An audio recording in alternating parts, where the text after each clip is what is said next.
Hi. I have decided to document my journey of buying and working on this Suburban. Okay? Call me crazy, but I went from a 2018 Chevy High Country 3/4 ton diesel to this thing. And I'm excited about this. The reason I did it is because I got sick of technology on that new truck, leaving me stranded and held hostage at the dealerships.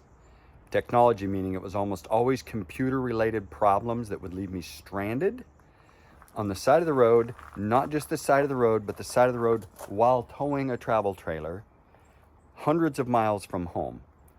And anyway, this isn't film, the video's not meant to document all of that, but I'm becoming one of those grumpy old men that's like, I want to go back to when things were simpler. Okay, that's for a later discussion, but here's what I did. Sold that 2018 truck, $70,000 truck, by the way, that would leave me stranded. Not that this thing can't leave me stranded, but it's not going to cost me $1,000 a pop and wait at the dealership a couple weeks at a time to get it fixed. And then it doesn't get fixed. A year later, it happens again. Anyway, back to this. So here's what I did. I bought this 72 Chevy Suburban. And the goal is to get this to be able to tow that. Now, I've done the numbers and the math and all that kind of stuff to make sure it can. I just need to get it back up to snuff. So I found this in Reno after lots and lots of searching and flew down there, bought it. I inspected it like crazy. I knew I was in a bad position as far as negotiating because I was already flew down there, but hey, it was a pretty decent deal. So I bought it, got in it, started driving it home. About 150 miles down the road, I hear an explosion go off underneath. And as I coast to a stop, what do I discover? The Driveline has exploded. And in these things, they have a 2-stage Driveline. So probably hard to see, but basically the carrier bearing went out on the Driveline. And I had even looked at that when I bought it. I snuck under there, I checked the brakes, the suspension, everything. And I looked and the carrier bearing was brand new. And I thought, oh, okay. Well, I've never owned a rig with one of these carrier bearings. Anyway, carrier bearing explodes. I got to get a tow truck 150 miles back to Reno, stay the night, the next day, rent a U-Haul and a trailer, haul this thing Reno back to Portland. Okay, so that's the first step of this thing. I get to the Driveline shop.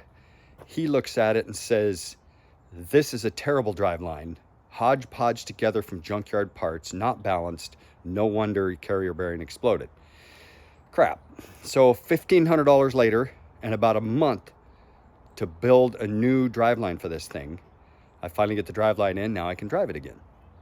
Now, again, I'm setting this thing up for towing. So everything I do is strong. Okay, it's done right. It's not just for cosmetics and getting it on the road. So the Driveline, $1,500. Some of you may go, whoa. Well, it's because it's from scratch and it's a bulletproof one, okay? And a better carrier bearing. So that's the first thing. Next thing was tires. And I actually just had these put on today. The old ones were good, but these are better for towing, higher rated. And they're also the snowflake kind, you know, which if you don't know, if you have the snowflake on your tire, that designates it as a traction device going over passes, okay? Next thing I did was exhaust. It had new exhaust on it, but it was loud, and I mean bad. It used to stick out the back, and it was insane loud. I mean, like, couldn't even hear driving down the road. Literally had to have earplugs in to drive it loud. Sounded cool, but it's gonna be pretty hard to get Lisa to ride with me on road trips that way.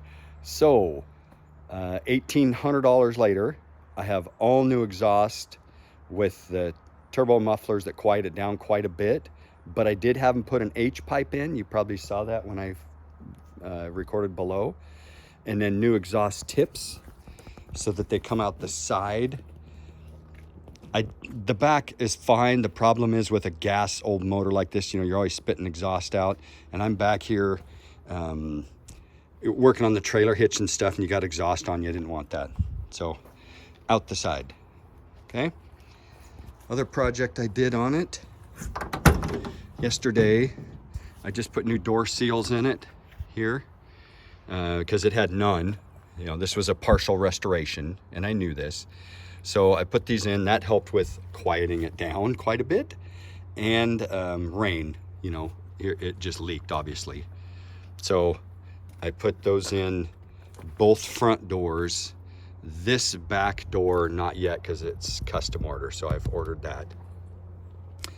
Next. Okay, so these trucks do not have a lock system for the hood. You know, anybody can just open it up and steal your shit. So I installed this device right here. You take your key, you go like that, and once that's out, now I can open the hood. Okay, so if this is just for a bit of security, I can do it with one hand, maybe not.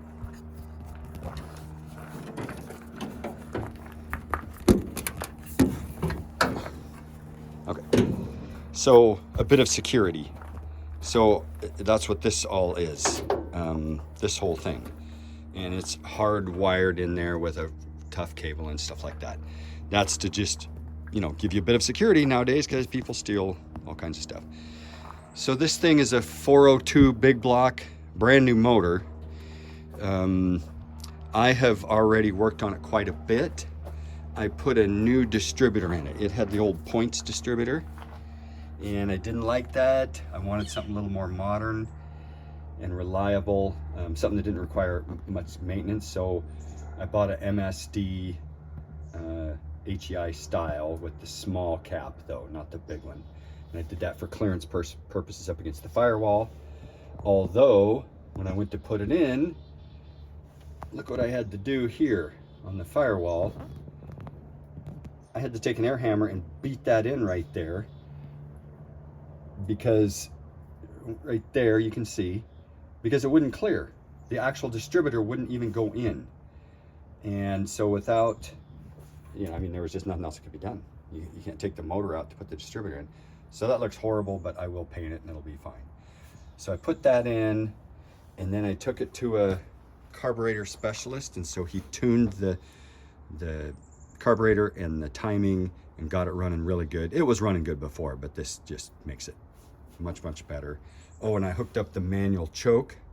Was not hooked up. I hate manual choke, but again, it's what came on the rig, and I'm not going to buy another brand new carburetor when this thing is brand new.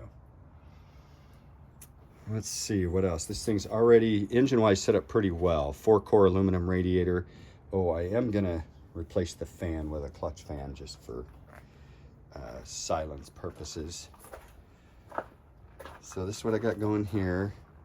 It's got, the reason I got the 72, because they have powered disc brakes from the factory, and for stopping on a trailer, that's obviously a big deal. And I think I've been working on it quite a bit. I think that's it so far. So my plan is to just shoot short little YouTube videos as I go, as I replace something major, just to kind of document how this rig is coming along. It needs a lot of work, of course. You can just see in the background. I'm not going to go over everything, but oh, something else I had to do. The defroster tubes were not hooked up, so you know, these tubes that come out of the heater and snake around and go up to here weren't hooked up. So I bought new ones and put those in. That's why the glove compartment's off, so I could get in here. Yeah, it's got some wiring issues. I think the guy hacked together some stuff, so that's common. I'll have to work on that. But anyway, that is it so far. I'll update you as I go. So far, we're nicknaming this thing the Creamsicle. When I repaint it, I'm going to keep it the same. I like the orange and the white. This used to be a Caltrans vehicle out of California. That's why it's painted this way. But anyway, I did forget one last thing I did too. Check out the back here. So these came in two different models. These hatch ones like this, or also the barn door kind. Apparently the barn door ones are more sought after. I wanted this just because I like having a tailgate. The problem is this one is very common too, is rusted out. Up here in the hinges is really bad on the inside. And then especially the top hatch is bad. So let me see if I can open it again with one hand. It's really heavy. Oh. And it utilizes these old school things to keep it up. So hopefully I can replace those. But see up here, I mean, completely rusted out, really loose, bad. And then the tailgate itself functions okay. But because it was a work truck, I mean, look, it is beat to rat shit. I mean, see the bottom's all dented. So, and again, I knew this. I'm like, oh man, this is gonna be a body work nightmare. Hey, Daniel. It's a little chilly, isn't it? Oh, wow. Yeah, that's the way it goes. November. So, I got lucky though, got on the interwebs, and for $1,000, I got a new tailgate that is like almost perfect condition. No rust or anything. The only thing is I had to take the lock out and take it to a locksmith because it didn't come with a key. Take to a locksmith, he cut a key for me, so now I've got a key for that. And out here is the hatch also. And it, again, is perfect. This thing must have just been parked in the shop its whole life because it is in great condition, no rust.